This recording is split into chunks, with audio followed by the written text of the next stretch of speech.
Et bienvenue dans le Club Pancho, ravi de vous retrouver pour cette nouvelle émission, j'espère que vous allez bien. On prolonge le plaisir ce soir, après cette belle victoire, cette magnifique victoire, que dis-je, de l'OGC Nice en terre lensoise. Ce soir on va débriefer et revenir sur ce match, et cette victoire, donc 1 but à 0 au stade Bollaert. On a beaucoup de choses à dire, beaucoup de positif. Ça faisait quand même longtemps qu'on n'était pas aussi heureux que de parler d'OGC Nice, tout simplement. Il faut se le dire. La saison, elle est compliquée. Pour m'accompagner ce soir, j'ai le plaisir déjà d'accueillir Jérémy. Comment ça va, Jérémy? Salut Pancho, salut à tous et salut Hugo. Bah écoute, ça va très très bien après cette belle victoire, encore sur mon petit nuage, donc j'espère que ça va durer. Mais en tout cas, très content de débriefer ce match avec vous. Tu l'as dit, Hugo est parmi nous. C'est la mascotte, hein, du club Pancho. À chaque fois qu'Hugo est arrivé, l'OGC Nice n'a jamais perdu. C'est bien ça, Hugo? Comment tu vas? C'est ça, toujours invaincu, donc on va rester jusqu'à remonter pour aller chercher le titre et pourquoi pas la Conference League aussi, hein, on sait jamais et super Si, content de débriefer ce super match. je salue les personnes qui sont là sur le chat. Salut Matt, salut Nono, bonsoir les gars. J'espère que tout le monde va bien. Forcément, si on est supporter de l'OGC Nice, si on parle avec notre prisme de supporter, on va bien, on va même très bien. Je le répète, voilà, l'OGC Nice a gagné à Lens 1-0, peut-être le match le plus accompli, le match référence de cette saison. Une quatrième rencontre sans défaite, 3 victoires, un match nul. Pour l'instant, Didier Digard est sur on va dire une série très positive, très intéressante. On en parlera, excusez-moi, on en parlera dans notre émission sur l'impact qu'a pu avoir Digard sur cette équipe. Mais déjà, messieurs, première question, très simple et très brute, et je vais vous demander peut-être une réponse un peu concise. C'est votre mot, votre émotion après le match d'hier soir. Voilà, vous étiez dans quel état d'esprit, et si vous deviez nommer le sentiment dans lequel vous étiez, ce serait lequel, Hugo, par exemple, pour commencer? On va dire, joyeux et un peu revanchard parce que ça fait un an, depuis le début de la saison que, entre guillemets et souvent à raison, tout le monde, tous les médias, les experts un peu remettent en question, comme j'ai dit souvent à raison, le projet Ineos. Puis on a eu les débats autour de Terem Moffi. Est-ce que vraiment, c'était une blague de venir à l'OGC Nice? Est-ce qu'il y avait quelque chose à faire? Bah, là, hier, tu es la première équipe à aller battre Lens, deuxième de Ligue 1, qui était sur un 10 sur 10 de victoire à domicile. Donc ça prouve que déjà la dynamique entamée par Didier Digard avec ses victoires contre Montpellier, contre Lille, c'était pas de la poudre aux yeux. Et bah, tu réaffirmes tes ambitions en gagnant un match super important. Et donc ouais, très, très, très heureux de cette victoire et de cette dynamique qui se poursuit. Ouais, tu fais bien de dire, Hugo, que le timing de cette victoire intervient aussi à un moment où il y avait beaucoup de questions sur le projet Ineos. Bon, j'ai pas forcément envie de faire de la publicité à certains médias, mais c'est vrai qu'on a vu passer certaines choses qui, sans parler de valorisant ou non pour l'OGC Nice, ne sont pas forcément vraies lorsqu'on s'intéresse un minimum au football. On sait qu'aujourd'hui, Ineos, c'est un projet, oui, qui a pris un peu de retard, mais qui depuis un certain nombre de semaines commence à rouler, et c'est vrai que ben, voilà, ça te permet aussi de claquer des sommes sur des joueurs compétitifs. Mais là, voilà, on divague un peu, mais j'entends en tout cas ce que tu dis là, et je partage totalement, Hugo. Jérémy, dans quel état d'esprit tu étais, et si tu devais, voilà, le nommer rapidement suite au match d'hier soir? Moi, je dirais de la passion parce que je me suis retrouvé, ça faisait longtemps que j'avais pas eu cette sensation-là en fin de match, quand tu as le stress, tu sais, de te faire égaliser. Et c'est vrai que ça faisait un moment qu'on n'avait pas eu un match comme ça, je crois, où on menait 1-0 comme ça à l'extérieur contre une grosse équipe, où tu dois tenir le score et tout, où tu es vraiment, vraiment en stress. Et justement, à la fin de match, quand c'est fini, tu exploses de joie et tu es vraiment très content. Ça faisait très longtemps que je m'étais pas retrouvé comme ça, et c'est, comment dire? Ça résume en fait ce que transmet cette équipe de nouveau avec Didier Digard à sa tête. Donc très content de ressentir ça et de revoir une équipe pour laquelle, j'ai vraiment, que j'ai vraiment envie de suivre et que j'apprécie énormément, ouais. Eh ben moi, pour donner ma réponse, c'est le mot plaisir, tout simplement. Le retour du plaisir, voilà, le retour, voilà, comme tu l'as dit, Jérémy, du stress, du suspense, et en même temps la sérénité. étrange sérénité qu'a eu cette OGC Nice hier soir dans un Bollaert plein, un peu hostile aussi par moment. Depuis quand y a-t-il une rivalité entre le RC Lens et l'OGC Nice? On ne le sait pas. Mais bon, des choses qui devaient se passer aussi en dehors du terrain. Voilà, le plaisir, ravi de retrouver un Nice aussi performant. Alors, on ne sait pas, peut-être que l'OGC Nice ne sera pas européen jusqu'à la fin de saison, peut-être qu'on va en prendre 4 au Vélodrome et qu'on va cracher sur notre équipe le lendemain. Mais là, le plaisir, l'instant présent, voilà, c'est juste cool et on en profite au maximum. Euh, voilà, on en parle, cette victoire acquise en terre lensoise, victoire 1-0 sans prendre de but. Sacrée performance sportive, mais également sacrée performance lorsqu'on connaît la saison du RC Lens. Vous le disiez en début d'émission, Lens est invaincu à domicile depuis le début de saison. C'est top 3 de Ligue 1 solide depuis un certain nombre de semaines. C'est un challenger aujourd'hui pour les places européennes. Honnêtement, la performance, je ne vais pas dire exceptionnelle, mais elle est exceptionnelle par rapport à la saison que fait l'OGC Nice pour l'instant, du moins. Ouais, tout à fait. En plus, ça fait déjà 2 matchs, consécutifs là sur la phase retour où déjà on fait Lille et Lens. Donc déjà prendre 6 points contre ces 2 équipes-là, c'est déjà exceptionnel. On a battu Lille qui n'avait pas perdu depuis fin octobre, il me semble. Et en plus et là, voilà, comme tu l'as dit, on bat Lens qui avait gagné tous ses matchs à domicile, depuis le début de la saison, sans prendre de but en plus. Donc non, je pense que c'est une immense performance et déjà ce qui me fait énormément plaisir depuis le retour de Didier Digard et qu'on a vraiment vu sur ce match-là, c'est déjà que tu as une envie tu as une équipe qui a une envie, énorme d'aller chercher un résultat.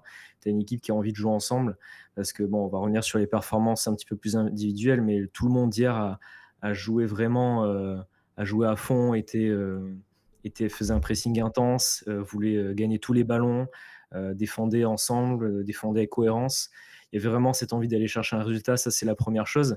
Et après dans le jeu, en plus, on a quand même des choses, on dirait qu'il y a des automatismes, des joueurs qui savent jouer ensemble. Youssouf qui est là depuis une semaine, qui a fait un super match en défense avec Dante et Todibo. Donc non, non, ça fait plaisir de voir cette équipe, à la fois qui a une très grosse envie et à la fois qui, justement, avec des joueurs qui commencent à montrer leur talent, des choses dont ils sont capables, hein, parce que justement on était un peu frustrés. On savait qu'il y avait des joueurs qui étaient capables de faire de très bonnes choses, mais on aurait dit qu'ils n'arrivaient pas forcément à les montrer. Donc là, on le voit et en plus de ça, tu as des jeunes qui commencent à pointer le bout de leur nez. On a eu Bouanani contre Lille qui a fait un super match.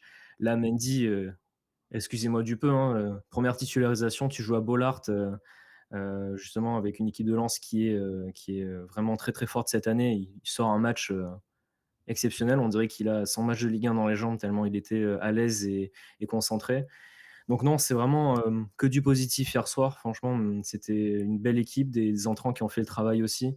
Donc que du positif, que ce soit dans l'envie, dans l'engagement et dans le jeu aussi. Ouais, effectivement. Alors, on reviendra un peu plus tard, plus en détail sur les performances individuelles qui ont été nombreuses, hein, lorsqu'on repense au match. Honnêtement, qui est passé à côté? Je ne sais pas. Aucun joueur n'a été moins bon, peut-être moins en vue, mais en tout cas a fait le job.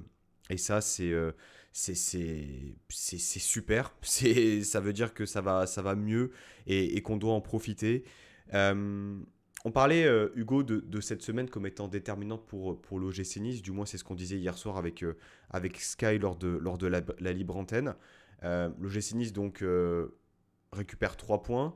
Il y a le match dimanche contre Marseille. Est-ce que pour toi, ce match hier soir redistribue un peu les cartes ou c'est encore trop tôt pour dire que l'OGC Nice a les épaules peut-être pour s'octroyer le droit de rêver à une qualification européenne? On va dire que ça redistribue les cartes dans la dynamique, en tout cas, puisque sur les 4 derniers matchs, on joue certes un Montpellier un peu horrible, mais on leur met 6-1, ce qui arrive pas tous les jours. Tu joues le Reims de Will Steele, qui est invaincu depuis son arrivée mi-octobre, et qu'une des équipes qui a le plus de volume physique du championnat et tu rivalises et tu mériterais même peut-être sur certaines occasions de gagner, tu joues Lille, tu gagnes 1-0, tu joues Lens chez eux qui étaient invaincus. Et au-delà de battre Lens, c'est pas parce que cette victoire d'hier, elle n'est pas volée. Lens, j'ai vu pas mal de matchs cette saison. Il y a vraiment très peu d'équipes, pas dire aucune, qui ont réussi à les mettre en bloc bas une majeure partie du match, qui ont réussi à rivaliser dans le contre-pressing, rivaliser physiquement avec eux, à les faire souffrir comme on l'a fait hier. Donc sur la dynamique, oui, ça redistribue les cartes, mais après, comptablement, on a pris tellement de retard que ça va être encore très compliqué. Il y a encore beaucoup d'équipes devant nous et surtout même derrière, ça avance très vite. On voit qu'on est qu'à 2 points de Reims, de Lyon, de Toulouse, il me semble aussi.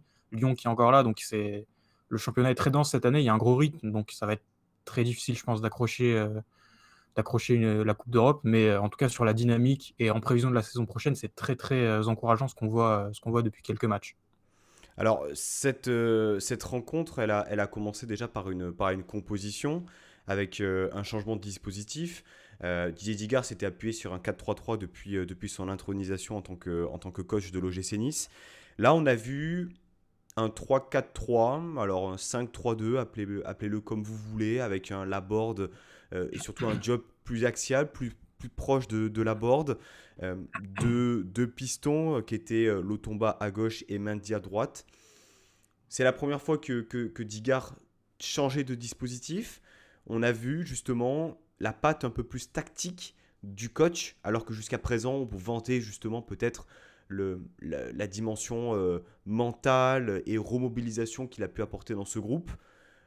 Jérémy, est-ce que finalement, on n'aurait pas vu aussi l'étendue de ce que peut être Didier Digard en tant que coach hier soir? Ouais, tout à fait. Moi, ça m'a fait plaisir de voir un peu ce changement de schéma de jeu. Alors, je suis très fan du 4-3-3, mais il n'empêche que je trouve que le schéma d'hier soir collait très bien. Je pense que c'est l'arrivée de Youssouf N'Daye aussi qui te permet d'avoir cette polyvalence-là.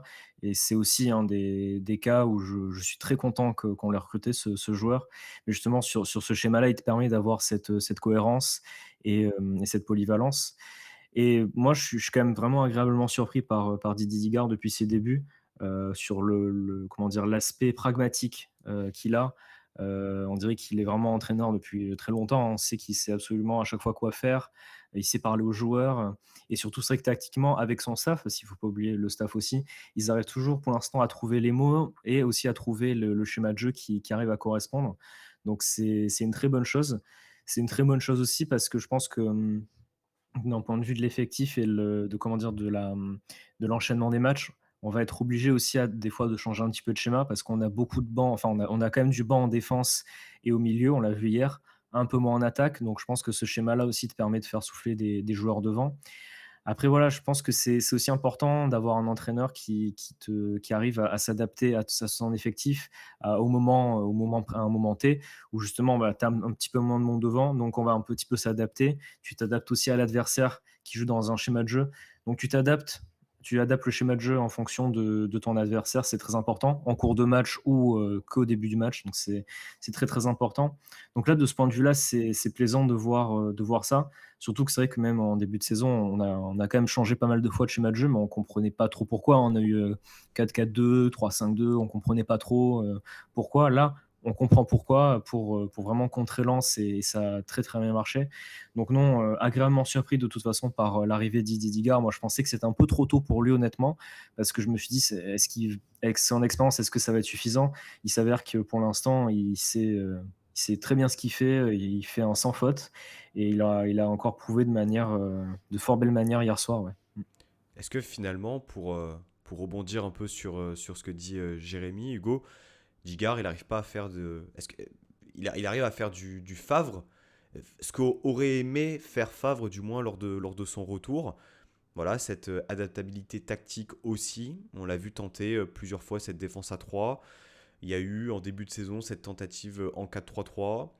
On voit par moment aussi en phase défensive en 4-3-3 que ça pouvait se transformer aussi en 4-4-2.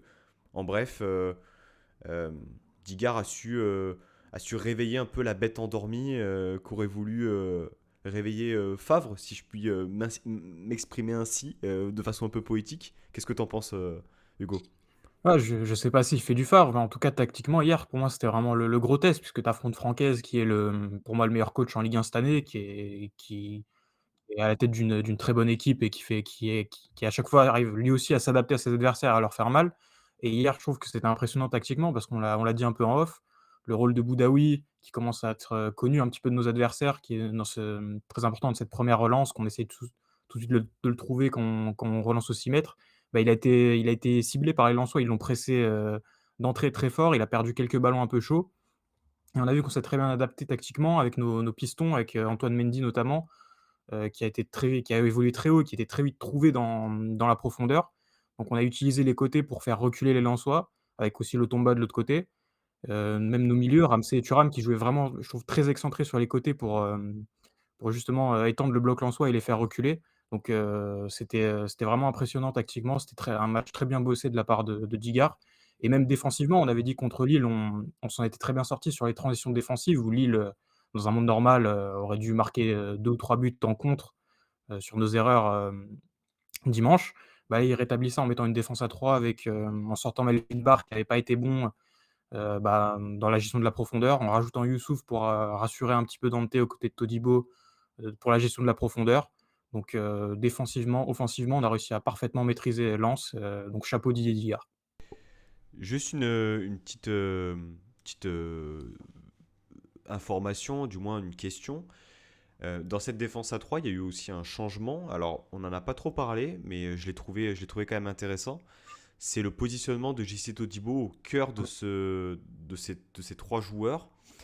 Alors, première impression, du moins je vais vous partager un peu ce que j'ai ressenti. Je me suis dit, aïe, là, côté Dante, ça risque peut-être d'être compliqué parce qu'il est moins protégé. Mais finalement, quand on y pense, Dante, dans sa façon de jouer, il a un peu un rôle de stopper, c'est-à-dire qu'il sort quand même très loin à chaque fois sur le porteur.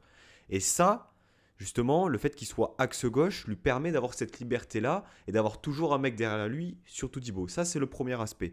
Le deuxième aspect, c'est la relance. On sait que Todibo, bon, même si c'est pas non plus cataclysmique, il n'a pas la qualité de passe de Dante. Et donc Dante, ça lui permet aussi de porter un peu plus le ballon et d'avoir toujours cette sécurité derrière. Qu'est-ce que vous en avez pensé? Est-ce que vous validez aussi ce petit changement-là? Est-ce que c'était bien senti? Parce que on avait cru comprendre, du moins, que Dante préférait jouer dans une position plutôt, dans un positionnement plutôt axial dans une défense à 3. Je crois qu'il avait fait part de cette volonté de retourner justement à ce poste-là il y a quelques temps, sans doute. Euh, petit détail assez anodin ou finalement adaptabilité aussi par rapport aux qualités des défenseurs. Je pense que c'est un détail, on va dire, entre guillemets, qui montre le travail de Didier Digard pour l'instant, comment dire, qui vraiment, il regarde tous les détails de son effectif, il essaie de faire au mieux. Comme tu l'as dit au début, moi j'étais assez surpris, je me suis dit, bon, c'est étrange de faire ça. Mais justement, il s'avère que même contre Lille, Dante était très haut sur le terrain, il montait très haut à chaque fois. Et en fait, ça marchait plutôt bien. Donc là, je pense qu'il a voulu renouveler un petit peu ça. Et c'est vrai que ça fonctionnait bien parce qu'il y a plusieurs passes de Dante, des transversales qui ont fait mouche, hein, qui ont vraiment très bien marché. Donc je pense que c'est vraiment un petit détail qui te permet de temps en temps d'avoir un peu plus d'occasion sur des longs ballons, d'avoir des longs ballons un peu plus précis pour nos attaquants devant. Je pense que ça sera encore plus, comment dire, encore mieux quand il y aura Terem Moffi devant.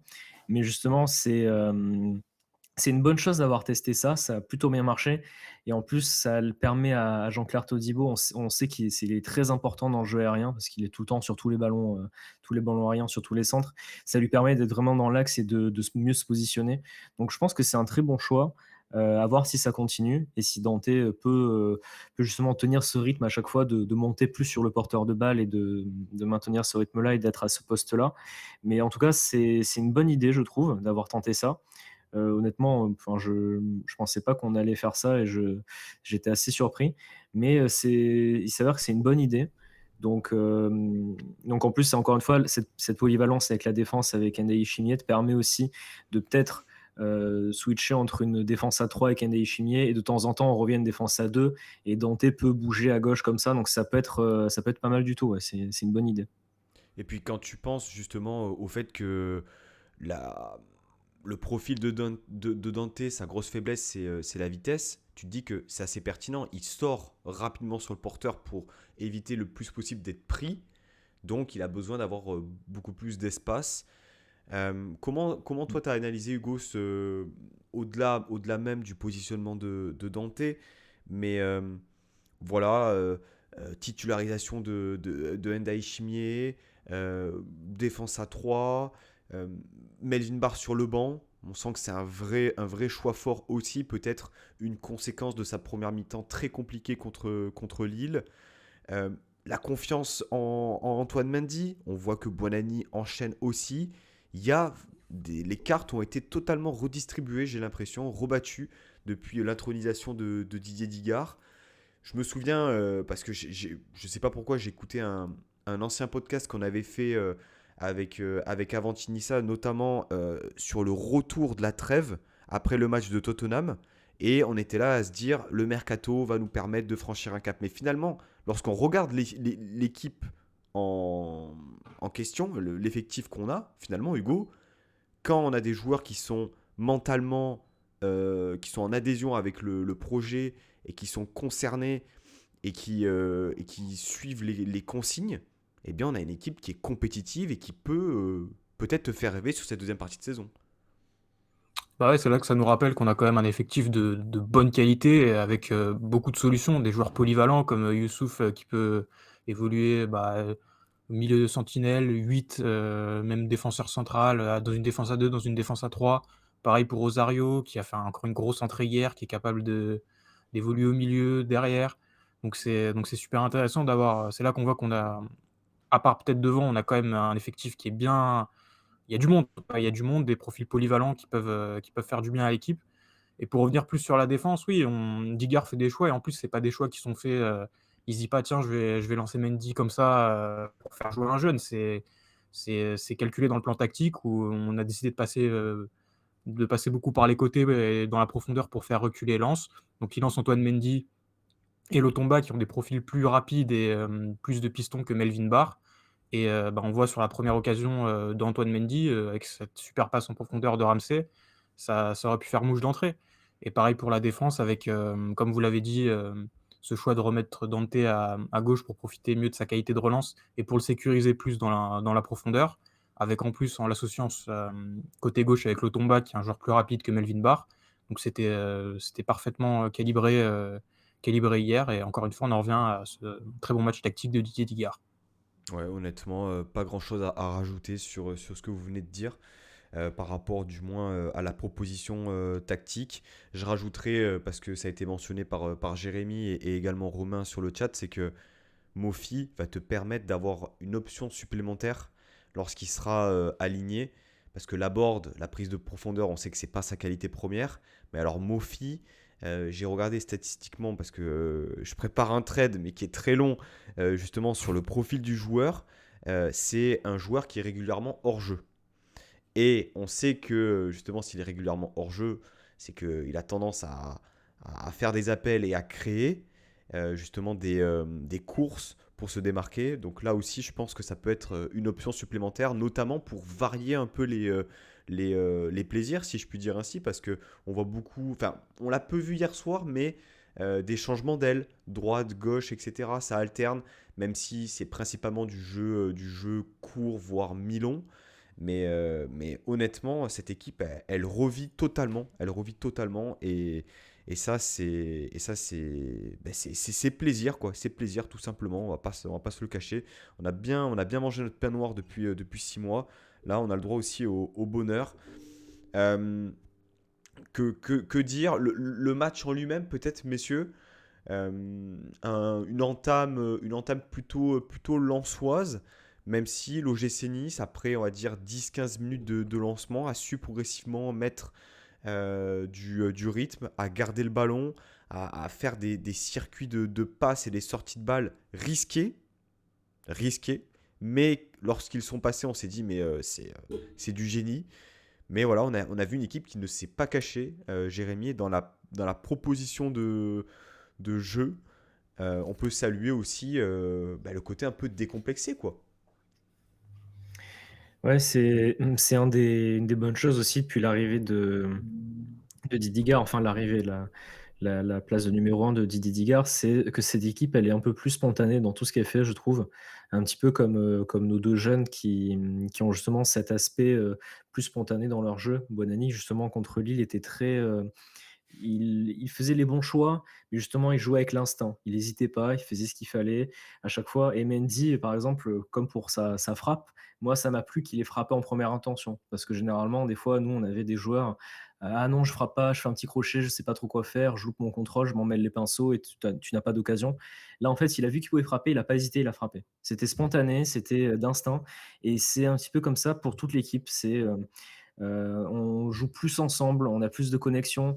En fait, on joue avec un peu moins de pression sur les épaules, j'ai l'impression. On a envie de prendre du plaisir, on a un schéma de jeu, on s'y colle, on fait de notre mieux et on verra. Et en fait, en faisant ça, tu as une confiance qui s'installe parce qu'on a quand même des joueurs qui savent manier le ballon, hein. Quand tu as quand même un milieu de terrain, Boudaoui, Thuram, Ramsey, c'est que bon, tu as quand même des joueurs qui savent tenir le ballon, qui arrivent à te faire des ressorties de balles. La défense, pareil, on en a parlé, mais Nantes et Todibo qui sont quand même très à l'aise. Donc tu as une équipe qui est quand même beaucoup plus spontanée dans tout ce qu'elle fait, et ça se joint justement avec la confiance qui est aussi retrouvée. Et c'est vrai que c'est fou quand même de se dire qu'on a une équipe comme ça après les matchs qu'on a vécu en première partie de saison. Le changement est très, est vraiment, drastique, hein, parce qu'on passe d'une équipe qui avait vraiment, enfin pour moi, aucune envie et vraiment qui avait pas envie de jouer, à une équipe qui, tu as l'impression, joue vraiment ensemble depuis, super longtemps. Mm. Tout le monde fait les efforts pour les autres et donc du coup, bah, c'est la première chose, hein, comme j'ai dit en début d'émission. La première chose, c'est avoir envie et se battre, hein, sur le terrain. Sinon tu arrives à rien même si tu es bon, techniquement. Donc tout le monde était solide et tout le monde a envie d'être là pour les autres. On le mentionnait, d'ailleurs, l'autre fois avec Alric, quand on a gagné contre Lille, tu as Dante qui va faire une accolade avec Schmeichel. Tu voyais pas ce genre de geste avant. Viti, à un moment donné hier, qui sort un ballon de la tête devant Sotoka, il disait sur Amazon, tu as Dante qui allait le voir, qui l'a félicité comme s'il avait marqué. Mais c'est des petits détails comme ça, mais justement quand, Viti, il doit se dire quand il y a Dante qui lui dit bravo comme ça, bah, ça le booste, il a envie de faire Mm. encore mieux. Donc c'est tous des petits détails comme ça qui, bon, Mm. à chaque fois, on se dit, bon, bah, c'est des détails, c'est pas important. Mais en vrai, c'est tous ces détails-là qui font qu'après, tu as une équipe qui se crée, tu as une osmose qui se crée, tu as envie de faire mieux sur le terrain. Donc, non, non, cette mentalité-là, c'est la première chose. On l'a vu contre Montpellier, hein, dès les premières minutes. C'est ce qui fait qu'on a ces 4 matchs-là avec ces 10 points pris. Et c'est d'abord la mentalité et la spontanéité, ouais. Tu mentionnais Machaviti, c'est ce que dit aussi Léa sur Léa DHN. Viti solide lors de son entrée, il fallait assumer de remplacer Todibo, donc chapeau. Alors c'est très pertinent que tu fasses cette remarque-là parce que en plus de la performance de gagner à Lens, qui est une des équipes les plus séduisantes, si ce n'est les plus fortes, hein, de ce championnat-là, tu perds Boudaoui en première mi-temps et tu perds Todibo qui, en fin de première, était sur une jambe, a essayé de jouer pendant 10 minutes sur une jambe, tu sentais qu'il n'y arrivait pas. Tu fais rentrer un Machaviti qui était au placard depuis des semaines et des semaines. Dante décale au centre, Viti décale à gauche. Ça a été clair comme de l'eau de roche. On Enfin, on n'a pas vu la différence, Hugo. Et ça, je crois que c'est quand même assez saisissant. Euh, Peu importe les joueurs qui étaient alignés, le niveau de performance était constant. Et ça, c'est bénéfique pour l'OGC Nice. Et ça laisse croire que l'équipe est peut-être guérie. Ouais, c'est limpide, c'est ça, quand tu fais rentrer des joueurs et qu'ils se mettent tout de suite au niveau de celui qui est sorti, c'est signe que le groupe, la fameuse expression «le groupe vit bien», mais c'est la réalité. Je pense Digard arrive à concerner, tous les joueurs, même ceux qui étaient en difficulté sur la première partie de saison comme, Schmeichel ou Ramsey qui sont en train de monter en puissance. Un Machiavetti qui était un peu au placard, il rentre, tout de suite il est performant, il joue, il a pas peur. Même on le voit sur le ballon qu'il perd, il essaie de gagner des mètres avec le ballon, donc il est ambitieux, il se cache pas, il balance pas.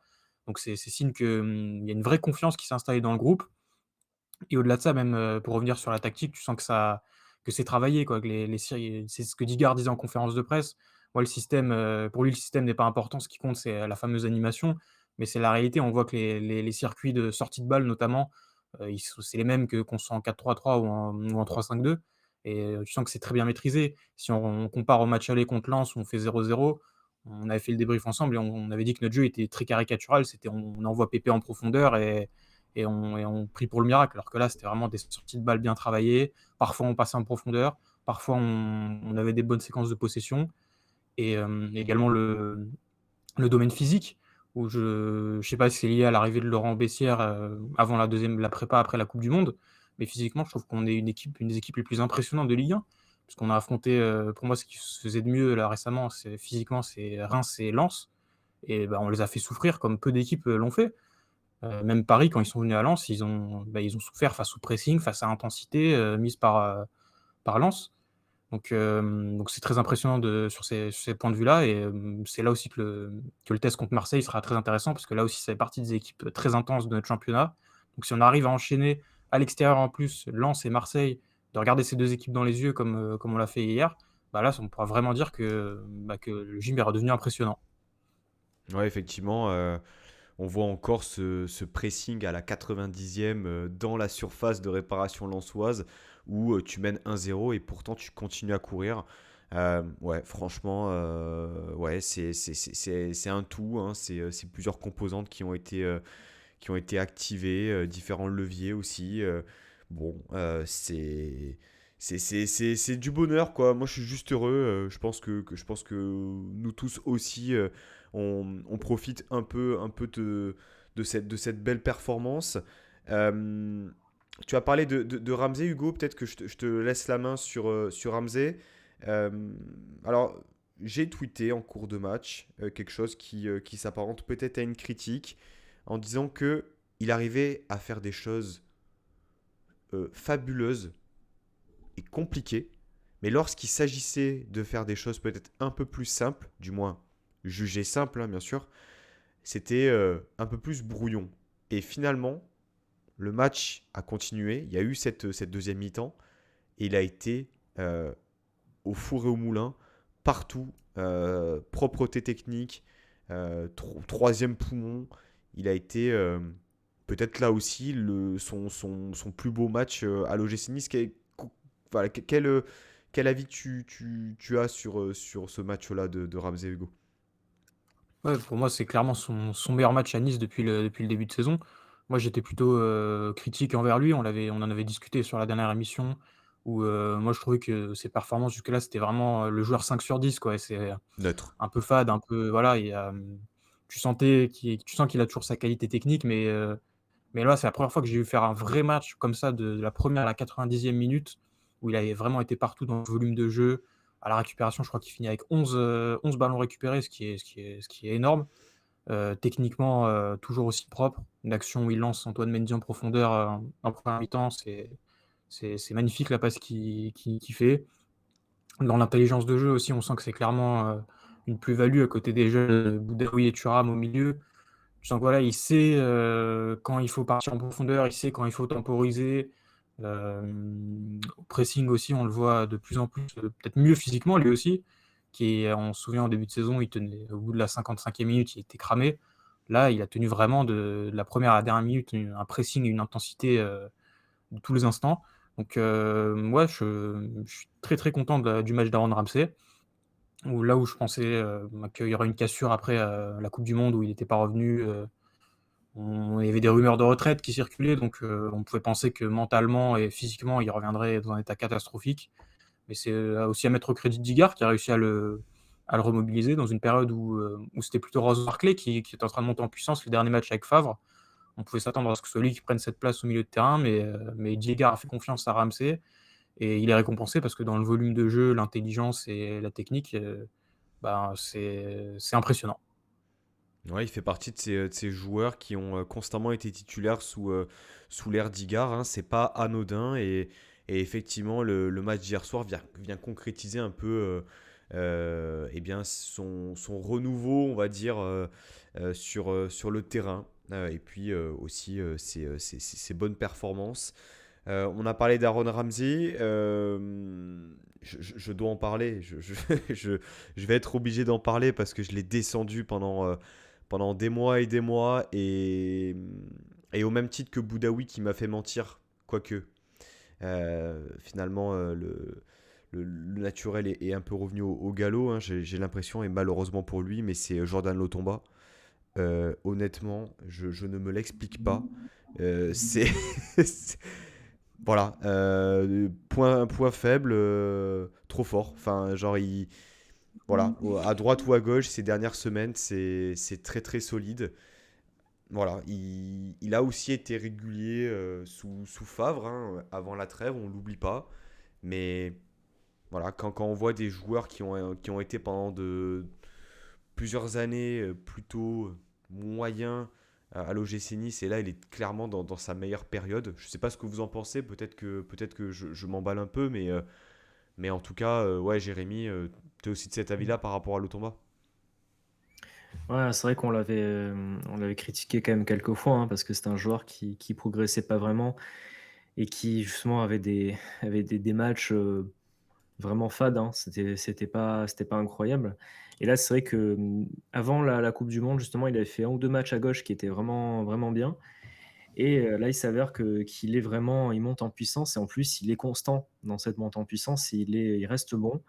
Je suis, agréablement surpris parce que je pensais pas qu'à un moment donné, il allait avoir cette progression-là, j'y croyais plus et il s'avère que vraiment là, en plus de sa polyvalence qui est vraiment, très utile, hein, on l'a vu hier, hein, il peut passer de gauche à droite, on voit pas la différence.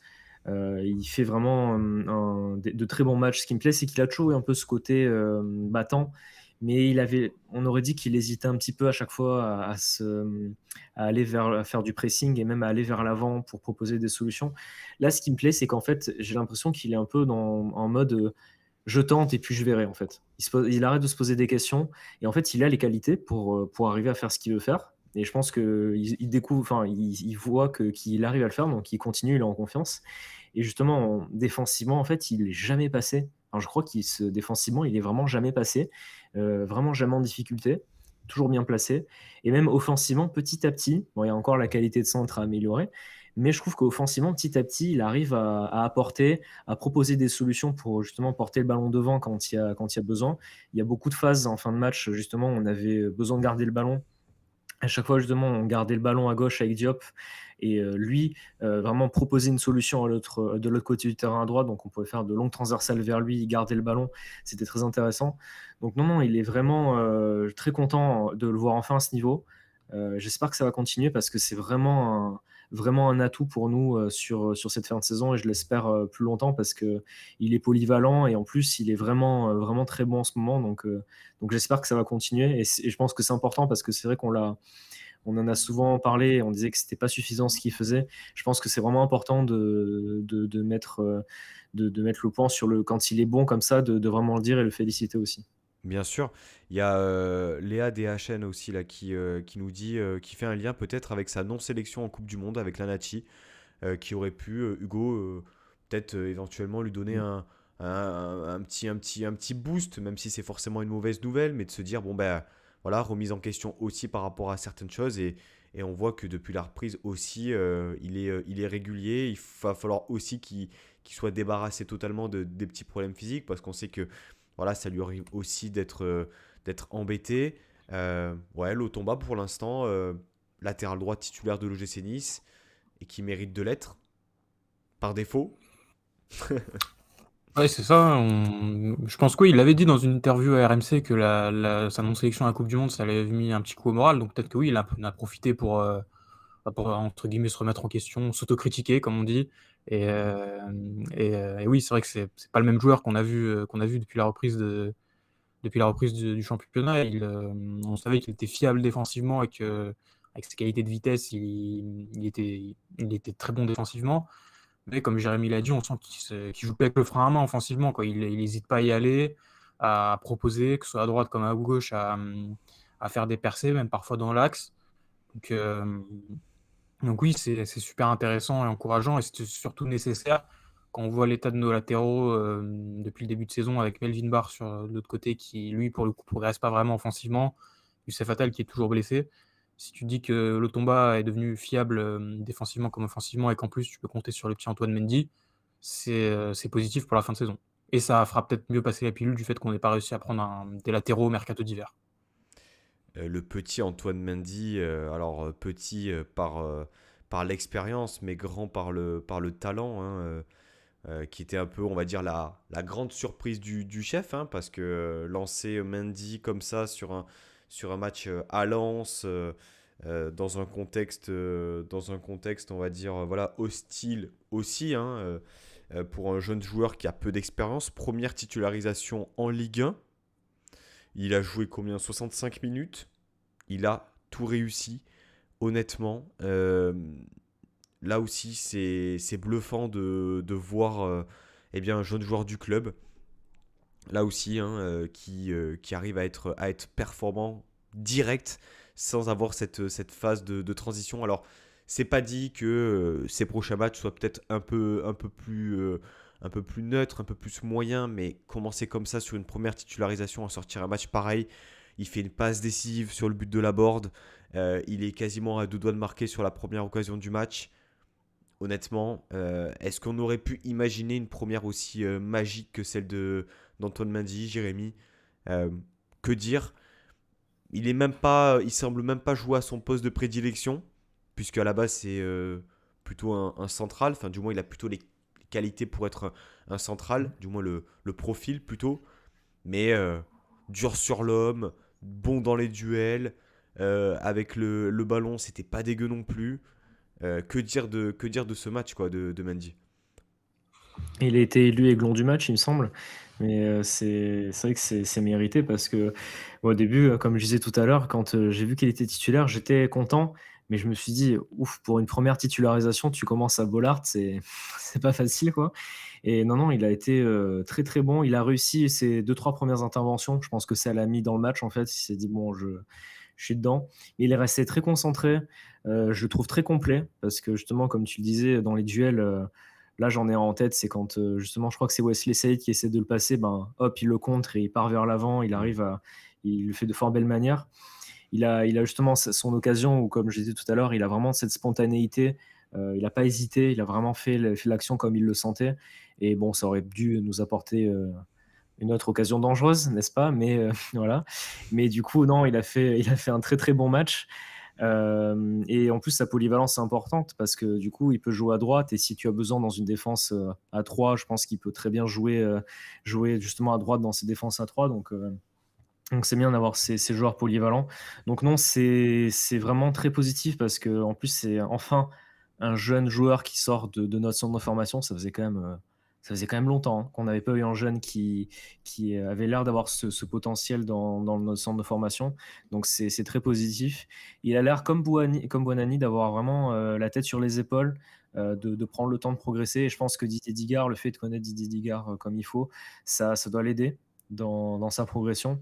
Donc non, j'espère le voir titulaire, parce que justement, à un moment donné, je m'étais dit: «Bon, c'est vrai que si on recrute pas, j'aurais bien aimé, tester», justement de dire, Lotomba à gauche parce qu'il peut jouer à ce poste et Antoine Mendy voir à droite ce que ça donne.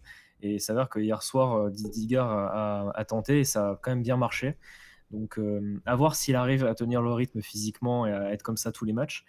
Mais en tout cas, il a les qualités pour jouer en Ligue 1 et j'espère que petit à petit, il va pouvoir progresser et montrer l'étendue de son talent. Un mot peut-être Hugo sur le match de Mendy. Ouais, moi je suis vraiment impressionné surtout par, en fait, la personnalité qu'il a, de plus en plus de jeunes joueurs en France.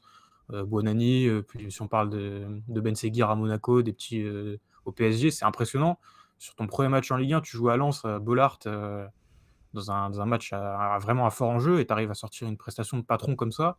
Défensivement, dur sur l'homme, vraiment pas impressionné, tu parlais, Jérémy, de l'action sur Wesley Saïd, c'était vraiment une des en première mi-temps, c'était une de ses premières interventions défensives. Il l'envoie au sol comme ça, il récupère le ballon proprement, pas de souci. Offensivement, il est pas allé avec le frein à main, il se crée des occasions. Donc vraiment, impressionnant au niveau de la personnalité. Et on se souvient que Lucien Favre, il l'avait décrit en début d'année comme vraiment un des gros talents, un vrai potentiel. Et moi, j'ai un petit peu du mal à le voir sur ses quelques premières apparitions. On se souvient en coupe d'Europe notamment là, l'action, c'était contre, le Partizan Belgrade où il est pas loin de concéder un Ah, penalty, mais il est pas loin il aurait dû avoir penalty d'ailleurs, de tuer ouais, quelqu'un, Hugo, hein, je dirais c'est même ça, plus loin. Ouais, il y aurait dû y avoir penalty et tout, donc on le sentait même, quand il était rentré à Auxerre, vraiment pas très, justement, pas très serein, vraiment il était pas en confiance et ça a rien à voir avec le joueur qu'on a vu hier.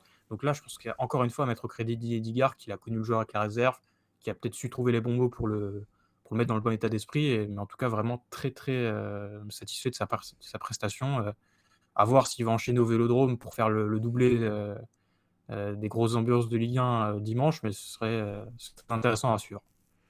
Ouais, effectivement, on va évoquer aussi ce déplacement au Vélodrome, hein, qui vient ponctuer cette semaine déjà très positive pour l'OGC Nice. Mais peut-être avant parler d'un joueur, d'une prestation que je souhaiterais quand même évoquer avec vous. On en a un peu parlé tout à l'heure, mais c'est celle de Pablo Rosario. Là aussi, qui remplace Boudaoui en cours de première mi-temps. Boudaoui blessé. Alors, juste point blessure. Todibo, ça a l'air OK pour Marseille. Boudaoui, par contre, ça a l'air un peu plus compliqué. De là à dire combien de semaines de compétition il ratera, on ne le sait pas encore. Mais j'ai bien peur que ce soit les fameuses 2-3 semaines. Enfin bon, on les connaît, hein, de toute façon, ces blessures-là avec Attal, c'est régulier. Blessure, voilà, retour à la compétition petit à petit, 4-5 bons matchs. Malheureusement, j'ai pas envie de tirer de conclusion hâtive sur Boudaoui, mais c'est pas faute de connaître aussi le joueur et sa faille et sa fragilité peut-être physique par moment. Mais restons sur Rosario qui rentre comme ça. Rosario, depuis le début de saison, on ne savait pas. Commencer au milieu de terrain, c'était compliqué sous Favre. Puis des défenseurs, un cran plus bas, c'était mieux. Là, il rentre au milieu de terrain. Et là, bah, comme les entrants, quoi, finalement, au diapason directement, grosse performance. Et là aussi, on est peut-être sur le meilleur match de sa saison, propre à la relance, dur dans les duels. Et il a sorti un match quasi parfait. Ouais, on a un peu retrouvé notre Pablo Rosario des 6 premiers mois, hein, j'ai même envie de dire, hein. Franchement, En mieux, parce que ouais, techniquement, c'était Mmh. ouais, techniquement, c'était même mieux, ouais. Non, non, mais moi, quand, justement Boudaoui est sorti, j'ai quand même eu un peu peur, au milieu de terrain. Je me suis dit: «Bon, peut-être qu'on va subir». Mais, en fait, déjà toutes les entrées de Pablo Rosario, depuis l'arrivée de Digard sont quand même très bonnes, hein. Faut le dire, à chaque fois qu'il rentre, il apporte vraiment, son physique, vraiment sa détermination. Et là où hier, il a fait un match quand même, dans les duels, bon, il a pris son carton jaune sur une action, je crois que non, je confonds avec celle de Ramsey, mais il a eu son carton jaune, mais il fait quand même un super match, hein. Il est dans les duels, il a rien lâché, il était vraiment, vraiment déterminé, il avait envie de récupérer chaque ballon. Donc voilà, on a retrouvé sur cet aspect-là le Rosario qu'on avait en début de saison dernière, hein, qui avait vraiment cette capacité physique et de récupération qui était très importante. Donc j'ai envie de dire tant mieux parce que si Chamboudaoui est blessé quelques semaines, on sait qu'on peut compter sur un Pablo Rosario qui a envie et qui est en forme. Et on sait que quand il est à ce niveau-là, il peut être vraiment très bon. Donc c'est une très très bonne nouvelle. Et en plus, comme tu l'as dit, et comme on en parlait en off, il avait même beaucoup plus de qualité technique que d'habitude, hein, parce qu'il y a quand même plusieurs ressorties de balles. Alors, pas toutes étaient parfaites, hein, mais il y a quand même des ressorties de balles à chaque fois qui nous ont fait vraiment beaucoup de bien. Donc, non, non, j'étais quand même très content de revoir Pablo Rosario à ce niveau-là. Ça fait quand même plaisir de te dire que tu as ce joueur-là qui revient aussi, qui est lui aussi polyvalent, qui peut jouer en défense et au milieu. Donc non, non, très content. En plus, je pense vraiment qu'en sentinelle, bon, on sait qu'il peut très bien jouer en défense centrale, mais en milieu de terrain, en tant que 6 quand même, ça lui va bien aussi. Moi en 8, mais en 6, ça va vraiment, ça lui plaît. Et je pense que dans ce genre de match, justement, tu as besoin d'avoir un bloc vraiment compact et de bien défendre avant tout. Je pense qu'il est quand même beaucoup plus à l'aise. Et on a vu hier que, en fait, quand il faut aller récupérer le ballon, qu'il faut aller au contact, et quand il est comme ça, on sait qu'il est là et qu'il va nous faire du bien. Donc ouais, vraiment un de ses meilleurs matchs et on l'a retrouvé un petit peu, Mm. Pablo Rosario, ça fait vraiment plaisir. Alors qu'effectivement, l'arrivée de Hendai Chimier posait question aussi sur le temps de jeu de Pablo Rosario, hein. La polyvalence de Hendai Chimier en défense centrale et au milieu de terrain. On se demandait, bah, du coup, peut-être qu'un départ est programmé pour Rosario. Non, pas de départ, pas trop de rumeurs aussi pour un départ. On le voit enchaîner, non pas dans la position d'un titulaire, mais quand même d'un membre important, des 14-15 joueurs qui se grappillent les minutes. On parle d'Endey Chimier. Voilà, là aussi, il a eu 15 minutes de jeu contre Lille. Là, on l'a vu dans cette défense à 3, très très à l'aise, autant dans le duel que dans le fait de porter le ballon. C'est un joueur qui a l'air très très solide. Hugo, ton point de vue sur cette première, si tu devais lui donner une note sur 10, alors voilà, en développant bien sûr, mais si tu devais le noter, toi, sur 10, tu mettrais combien sur cette première pour Youssouf? Je dirais un bon 6 parce qu'il a quand même eu quelques minutes de flottement en début de match ou notamment sans doute par manque de repères dans le système avec ses nouveaux coéquipiers. Il y a eu un peu de déchets techniques dans les sorties de balles, même parfois sur ses prises de décision. Mais sinon, vraiment, impressionnant. Il est monté en puissance au fil du match et je me faisais la réflexion en regardant et j'étais vraiment pas étonné que Florent Gisolfi ait foncé sur lui parce que c'est vraiment typiquement le joueur qui a le profil RC Lens, quoi. C'est, un joueur polyvalent, t quasiment impassable défensivement. C'est vraiment un monstre, au niveau de son volume physique. Il est très bon et très intelligent dans la ressortie du ballon, capable aussi d'avancer, de gagner des mètres, il a une vraie puissance aussi, il est capable vraiment d'aller vers l'avant, limite, de passer par côté, on l'a vu quelques fois.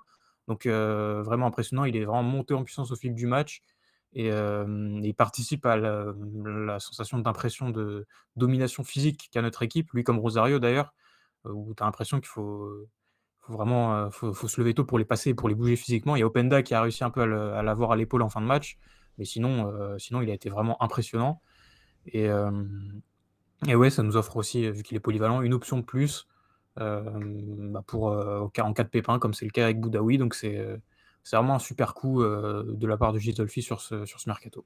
J'ai l'impression que Jérémy, tu n'aurais pas mis 6 et je crois savoir que tu aurais mis un peu plus. Je me trompe ou pas? Ouais. Oui, oui, c'est vrai, j'aurais plutôt mis un 7, 7,5 quand même, parce que je trouve que pour une première, c'était quand même très très bien, hein, parce que moi, en plus, en début de match, c'est vrai qu'il a pris une petite soufflante de Didier Digard parce qu'il joue un petit peu trop, je crois. Il a dit non, non, c'est une défense à 3, reste bien en place.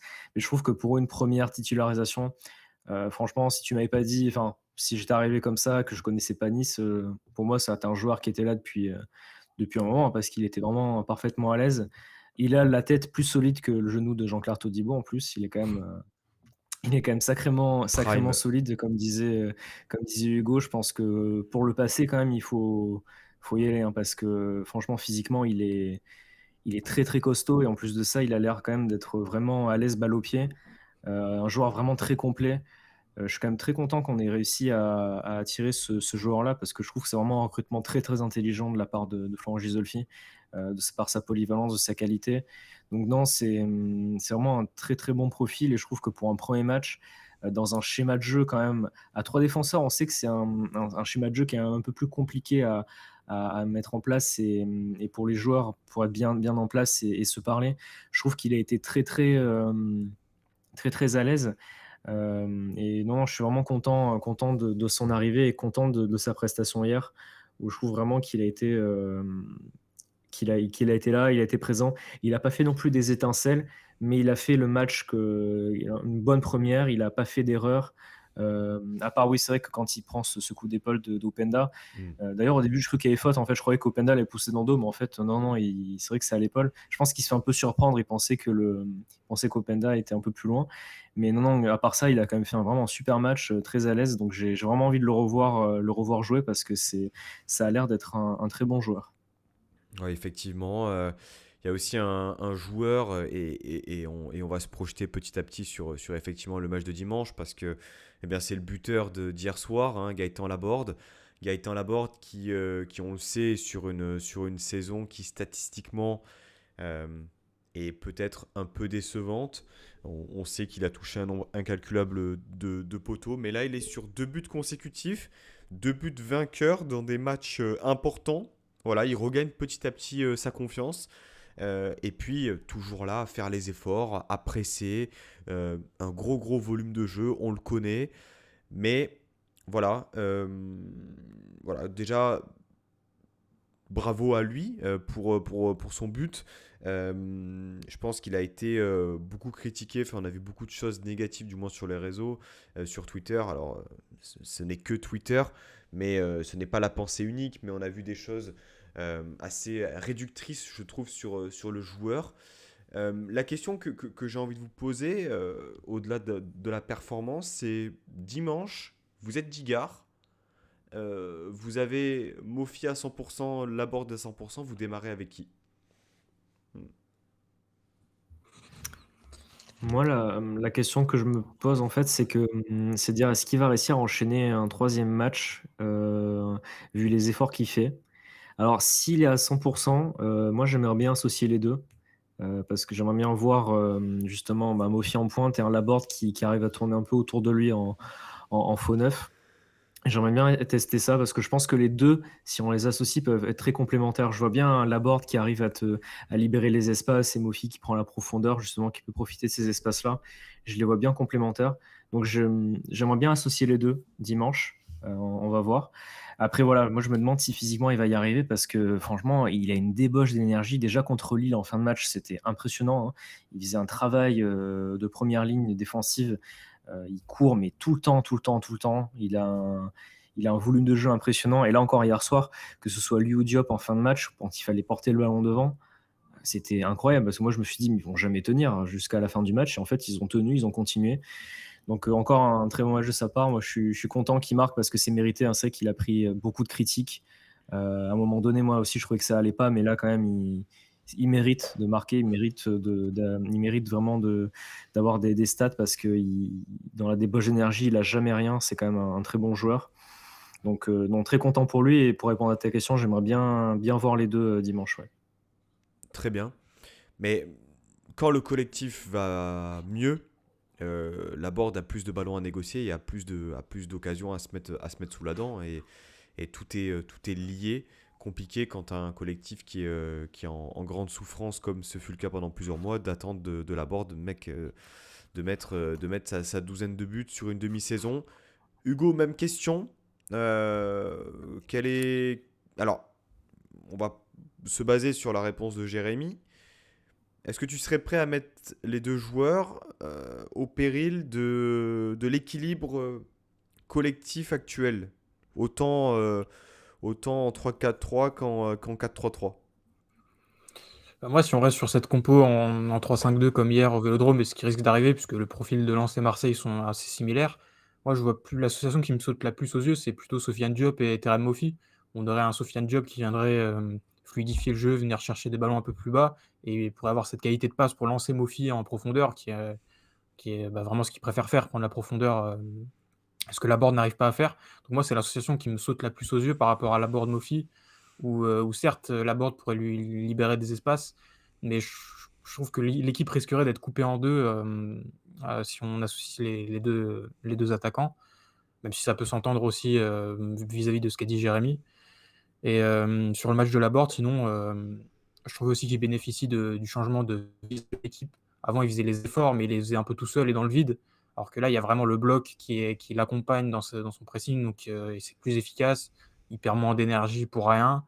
Et, et voilà, c'est là aussi à l'image de l'équipe, il a pu retrouver la confiance. Donc souhaitons que ça continue. J'avais une question à vous poser, parce que tu mentionnes Sofiane Diop. Votre avis sur le match de Sofiane Diop? À titre personnel, je vous l'ai dit en off, j'ai trouvé la dernière demi-heure exceptionnelle. Vraiment. Il se rendait toujours disponible. Il dézonnait pour étirer un peu le bloc et trouver ses partenaires.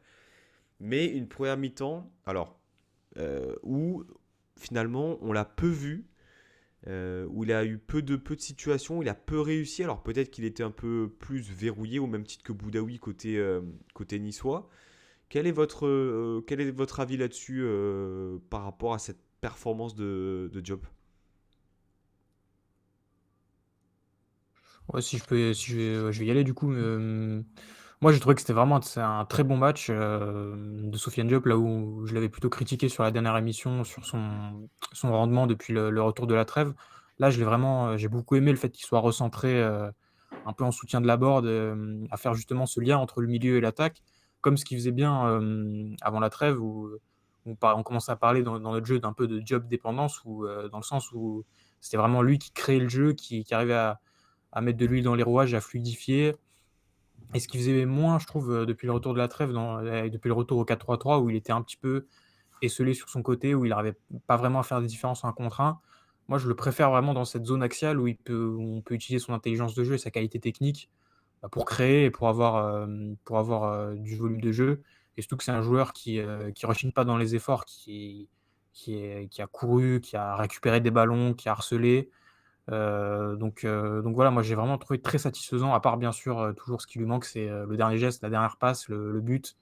Il est trop peu souvent dangereux, je trouve il prend peu souvent sa chance, il fait pas souvent le bon choix, dans le dernier geste. Donc c'est encore la marge de progression qu'il a. Mais moi je préfère largement Sofiane Diop, comme on l'a vu hier, dans le cœur du jeu, plutôt que sur un côté, dans un 4-3-3. Ça pose question, Jérémy, de l'adaptation tactique, parce que si à l'avenir tu réaxes Diop à gauche, t'as plus grand monde. C'est ça. Non, je trouve que, enfin, je suis totalement d'accord avec ce qu'a dit Hugo. Je trouve que dans l'ensemble, hier, il a quand même fait un bon match. Je trouve que depuis le match contre Lille, ça va quand même mieux. J'étais quand même content de son match contre Lille. Et là, pareil, je trouve qu'il apporte quand même sa qualité technique de conservation de ballon dans les petits espaces. Il est quand même très important. C'est quand même un joueur qui est au-dessus de la moyenne techniquement. Il est vraiment, vraiment très doué. Et c'est vrai que voilà, comme a dit Hugo, c'est toujours un peu la dernière passe et tout qu'on attend, son axe de progression. Mais je trouve qu'il est sur les 2 matchs contre Lille et Lens, là, il a été quand même déterminant. Il a vraiment été très utile. Après, pour le schéma de jeu, c'est vrai que comme on disait, le 4-3-3, moi, c'est un schéma que j'apprécie énormément. Le problème, c'est qu'on a quand même trop peu d'ailiers, hein. On va quand même, enfin, si on fait la liste, on a quand même pas beaucoup de joueurs qui sont vraiment à l'aise sur les ailes. Après, on peut toujours faire du dépannage, mais je pense que c'est quand même pas le but. Donc justement, la composition d'hier et le schéma de jeu d'hier aussi te permet justement d'avoir des joueurs qui sont à l'aise à d'autres postes et qui te permettent de ne pas être dépendant forcément d'un schéma de jeu avec des joueurs qui seront moins à l'aise, hein. Je pense à il y a quelques années quand on faisait par exemple jouer Jean-Victor Makengo sur une aile alors que c'était pas du tout un ailier. C'est un des nombreux exemples qui me vient en tête. Mais justement là, tu dis bon, on n'a pas beaucoup d'ailiers, bon bah là on va tenter autre chose, même si hier contre Lens c'était plus pour contrer le schéma de jeu de Lens, mais il y a aussi cette possibilité là. Parce que c'est vrai que si, comme tu le dis, hein, le problème, c'est que si tu as Diop qui se blesse, qui est absent quelques matchs, à gauche, tu fais jouer qui? Parce que Ilié est parti en prêt. Après, tu as Brahimi qui peut jouer à gauche. Après, tu peux dire on a Ramsey et Barkley qui peuvent dépanner sur ce poste-là, mais ils vont pas être forcément à l'aise et ça va pénaliser le collectif. Donc justement, c'est quand même bien d'avoir testé ce schéma de jeu aussi qui nous va bien pour ne pas être dépendant de un ou deux joueurs importants et que s'ils sont plus là, on va être en difficulté. Donc non, non, c'est très positif aussi. C'est surtout que ça pointe aussi le manque d'un profil de joueur un peu à la Kluivert l'année passée. Un joueur qui va dans la percussion, qui cherche le un contre un. Alors, Diop peut le faire. À mon avis, à mon sens, il devrait plus le faire parce que il peut, avec sa qualité technique, faire des différences.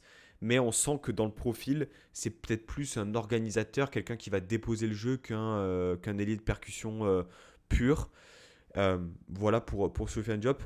Messieurs, peut-être voilà, avant de clôturer et de se lancer dans les pronostics, parce que vous avez peut-être suivi, mais hier soir, il y a eu un bon pronostic, hein, parce qu'il y a une personne qui a fait la libre antenne, que je nommerai pas, qui a annoncé la victoire 1-0 de l'OGC Nice à Lens avec le but de Laborde en deuxième mi-temps. J'avais dit de la tête. Il était pas loin. Il était pas loin. Enfin bref. Dernier peut-être dossier, chose qui n'a pas été trop évoquée ou alors pas du tout. Hugo, peut-être pour commencer, si tu as quelque chose, une performance individuelle ou quelque chose qui t'a interpellé sur ce match. Ouais, je vais vraiment te parler de Kasper Schmeichel qui, lui aussi, on l'avait beaucoup critiqué sur son retour de trêve, mais encore une fois, hier, j'ai trouvé très juste, sur les frappes qu'il avait à arrêter, très juste aussi sur les sorties, sauf la grosse occasion lanceuse en première mi-temps, mais oui, c'est plutôt Todibo qui manque son intervention et du coup, il y a On est tous les défenseurs et donc Schmeichel sont en retard. Même là aussi, il arrive intelligemment à boucher l'angle à Wesley Saïd Mm. et à empêcher le but. Il y a même une sortie en deuxième mi-temps où là, j'ai cru qu'on allait finir sur un but gag où il sort à 40 mètres de ses buts et il arrive à avoir sur le ballon. Là, j'ai vraiment eu peur sur celle-là. Donc, c'est la preuve aussi que s'il se permet maintenant Mm. de dépasser ses 5,50 m, c'est-à-dire que lui aussi, il prend confiance, il est de plus en plus à Mais, l'aise. mais tu sais que ce que tu précises là, je crois que c'est unique, hein. La sortie de Schmeichel hors de ses 18 mètres, sur ce cas de figure-là, je crois que ça n'est jamais arrivé. Bah, et on se souvient, ça, c'était contre Lens au match aller d'ailleurs, où même une sortie vraiment dans sa surface, il est arrivé en retard sur la balle et c'était abominable. Donc ça veut dire que là, même si c'est pas, il est toujours un petit peu, je vais pas dire en surpoids, mais il est toujours un petit peu, voilà, pas dans la forme de sa vie physiquement, mais mentalement, il se dit qu'il est plus à l'aise, qu'il peut sortir, qu'il est capable d'avoir la balle et il l'a eu sur cette action. Et sur sa ligne, très bon aussi, rassurant dans son jeu au pied aussi, où il est plus en dilettante comme sur les matchs précédents. Très juste, jeu court, jeu long, donc montée en puissance à signaler aussi du côté de Kasper Schmeichel. Jérémy. Mmh. Ouais, tout à fait d'accord pour Kasper Schmeichel. Et du coup, je voudrais parler un peu de Kefren Turam qui a quand même fait un très bon match aussi et qui montait même en puissance, je trouve, au fil du match parce qu'en première mi-temps, il a fait un bon match, mais c'était pas exceptionnel. Mais je trouve qu'en seconde mi-temps, par contre, il a été très très bon. Il a récupéré beaucoup de ballons. Et on a revu un peu par intermittence le joueur qu'on a beaucoup aimé l'année dernière, hein, qui faisait ses montées. Deux, trois fois, il a pris le ballon, il est parti. Et d'ailleurs, il a failli mettre un très beau but, hein, parce que s'il avait mis ce but en fin de match, je crois qu'il dribble trois Lensois, puis il arrive devant les buts. Faire une action comme ça à ce moment-là du match, parce que je crois qu'on est à la 88e, 89e à ce moment-là. Bon, après, il était épuisé, mais c'est quand même.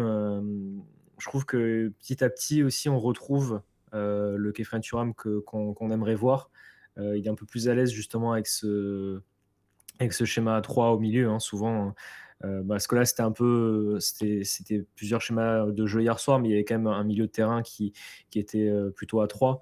Donc, on voit qu'il est quand même beaucoup plus à l'aise dans ce milieu à 3. Et justement, je trouve que petit à petit, il revient en force et il reste très utile à l'équipe. Et je suis content aussi de le revoir comme ça. Je pense qu'on a tout évoqué en long et en large dans cette émission. Si je devais peut-être relancer d'une pièce, je dirais les entrants en fait.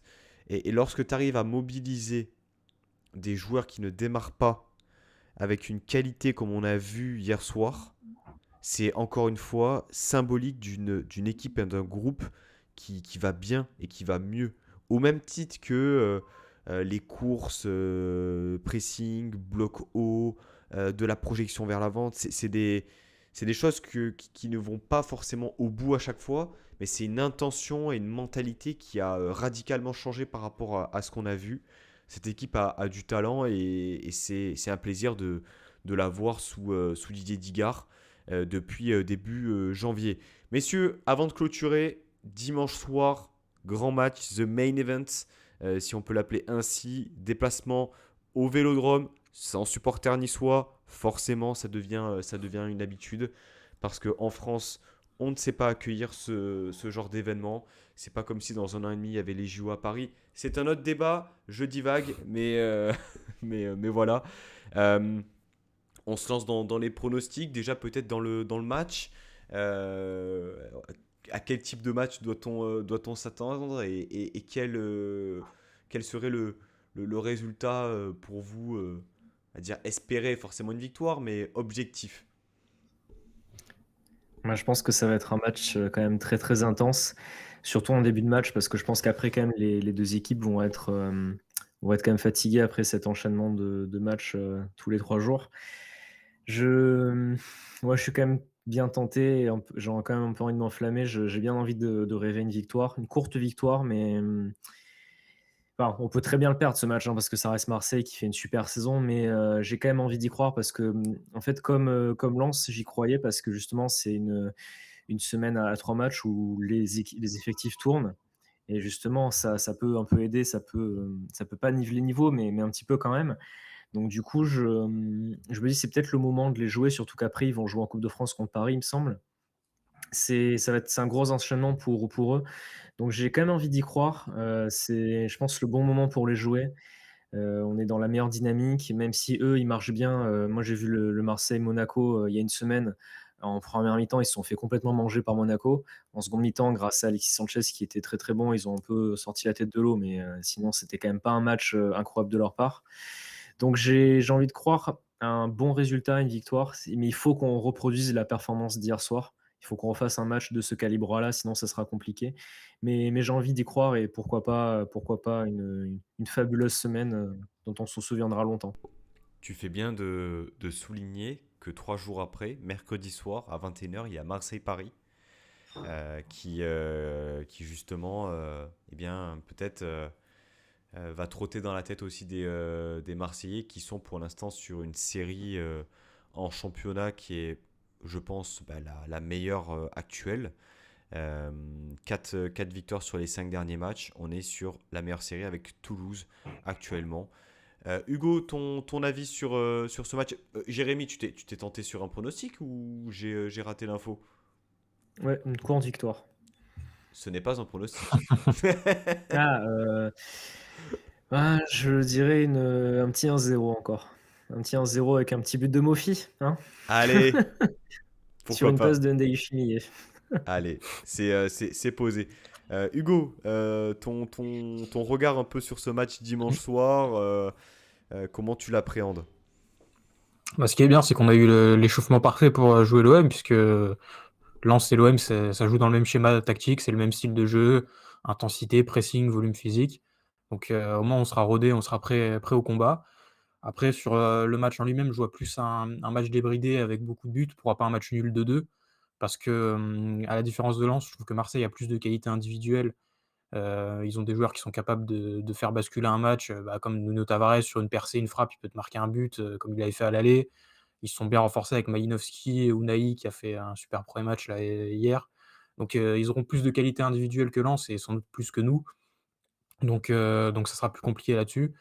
Après nous, on va pouvoir aussi exploiter des espaces, notamment avec, pourquoi pas, moi aussi je sens bien le but de Terem Moffi, pas pour le storytelling, même si ce serait beau, mais plus pour le profil de l'équipe. Il va avoir, pas mal d'espace en profondeur puisque Marseille se joue assez haut, et en plus il marque très, très souvent contre les gros. Il avait marqué contre Marseille, il a marqué contre Paris, il a marqué contre Monaco.